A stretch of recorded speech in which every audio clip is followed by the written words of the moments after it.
24 दिसंबर 1971 Peru के घने Amazon जंगल के ऊपर 3000 मीटर की ऊंचाई आसमान में एक पैसेंजर विमान बिजली से घिरा हुआ है। बादलों के बीच अंधेरा इतना गहरा है कि दिन भी रात जैसा लग रहा है। टर्बुलेंस इतनी तेज है कि सीट बेल्ट बांधे बैठे लोग अपनी सीटों से उछल रहे हैं। और तभी एक तेज चमक, जैसे आसमान फट गया हो। 1 सेकंड के अंदर सब कुछ बदल जाता है। विमान के बीचों बीच विस्फोट होता है, धातु के टुकड़े हवा में बिखर जाते हैं और एक 17 साल की लड़की अपनी सीट के साथ हवा में गिरती हुई सीधा नीचे अनगिनत पेड़ों के समंदर की तरफ। वो लड़की होश में है, लेकिन उसे समझ नहीं आता कि क्या हो रहा है। हवा की आवाज कान फाड़ रही है, शरीर बेकाबू घूम रहा है और नीचे सिर्फ हरा अंतहीन जंगल दिखाई देता है। 10,000 फीट की ऊंचाई से गिरना और फिर भी जिंदा रहना, ये किसी चमत्कार से कम नहीं। लेकिन असली कहानी अभी शुरू होती है, क्योंकि जमीन पर गिरने के बाद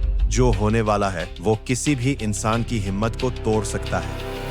24 दिसंबर 1971 लीमा एयरपोर्ट, पेरू। सुबह का वक्त है, क्रिसमस ईव का दिन। लोग अपने परिवारों से मिलने के लिए सफर कर रहे हैं। एक जर्मन पेरूवियन लड़की जूलियाने कोएप्के अपनी माँ के साथ लांसा फ्लाइट 508 में सवार होती है। वो खुश है, लेकिन थोड़ा नर्वस भी। उसकी माँ, जो एक अनुभवी जीव विज्ञानी है, बार बार मौसम की खराब स्थिति को लेकर चिंतित है। आसमान में पहले से ही तूफान के संकेत साफ दिख रहे हैं, लेकिन फ्लाइट को कैंसिल नहीं किया जाता। विमान टेक ऑफ करता है, धीरे धीरे बादलों में घुसता है और फिर मौसम अचानक खराब हो जाता है। पायलट बादलों के बीच रास्ता खोजने की कोशिश करता है, लेकिन तूफान बहुत घना है। बिजली की चमक लगातार विमान के आसपास गिर रही है और हर सेकंड के साथ खतरा बढ़ता जा रहा है। केबिन में बैठे लोग अब घबराने लगे हैं, लेकिन किसी को अंदाजा नहीं कि अगले कुछ मिनटों में क्या होने वाला है। अमेज़न के ऊपर तूफानी जोन,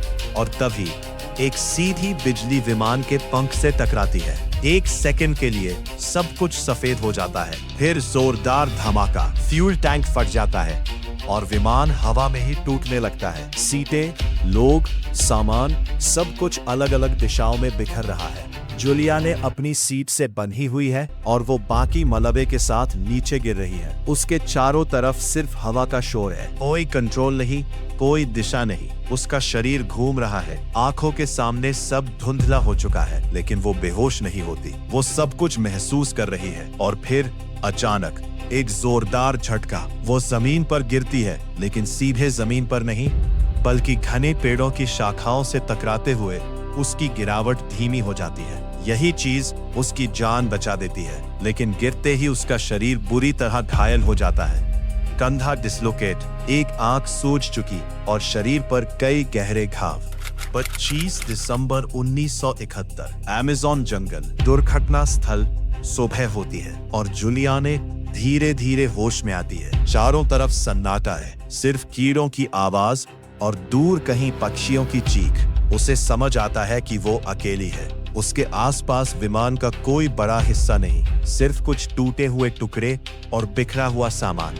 वो अपनी माँ को ढूंढने की कोशिश करती है, लेकिन कोई जवाब नहीं मिलता। उसे अपने पिता की एक बात याद आती है, अगर जंगल में फंस जाओ तो पानी के स्रोत को फॉलो करो, क्योंकि पानी इंसानों तक ले जाता है। यही उसका एकमात्र प्लान बन जाता है। वो उठने की कोशिश करती है, लेकिन शरीर जवाब दे रहा है। फिर भी वो रुकती नहीं। धीरे धीरे लंगड़ाते हुए वो एक छोटे से पानी के बहाव को ढूंढती है। ये एक छोटी धारा है, लेकिन उसके लिए ये जीवन की उम्मीद है। वो उसी के साथ चलना शुरू करती है। अमेज़न के अंदरूनी इलाके दिन बीत रहे हैं और हर दिन उसके लिए एक नई परीक्षा है। बारिश लगातार हो रही है, कपड़े हमेशा गीले हैं और शरीर पर कीड़े रेंग रहे हैं। उसके घावों में कीड़े पड़ने लगते हैं, दर्द असहनीय हो जाता है, लेकिन वो जानती है अगर रुकी तो खत्म। खाने के लिए कुछ नहीं, बस कभी कभी पेड़ों से गिरे फल मिल जाते हैं। लेकिन असली खतरा है जंगल के शिकारी, सांप, जंगली जानवर और जहरीले कीड़े।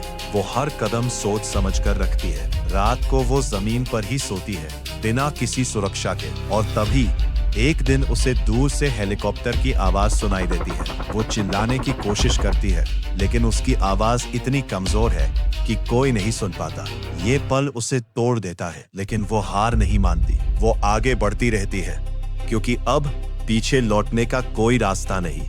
2 जनवरी 1972। लगभग 10 दिन हो चुके हैं और जूलिया ने अब बेहद कमजोर हो चुकी है, लेकिन तभी उसे एक छोटी सी झोपड़ी दिखाई देती है। ये किसी लकड़हारे की लगती है। वो अंदर जाती है और वहाँ उसे पेट्रोल का एक कंटेनर मिलता है। उसके घावों में कीड़े भर चुके हैं और उसे याद आता है कि पेट्रोल से उन्हें निकाला जा सकता है। वो दर्द सहते हुए पेट्रोल अपने घावों पर डालती है और धीरे धीरे कीड़े बाहर निकलने लगते हैं। ये बेहद दर्दनाक है, लेकिन ये उसकी जान बचा सकता है। कुछ घंटों बाद 3 आदमी वहां आते हैं। वो उसे देखकर चौंक जाते हैं। एक लड़की जंगल के बीच जिंदा।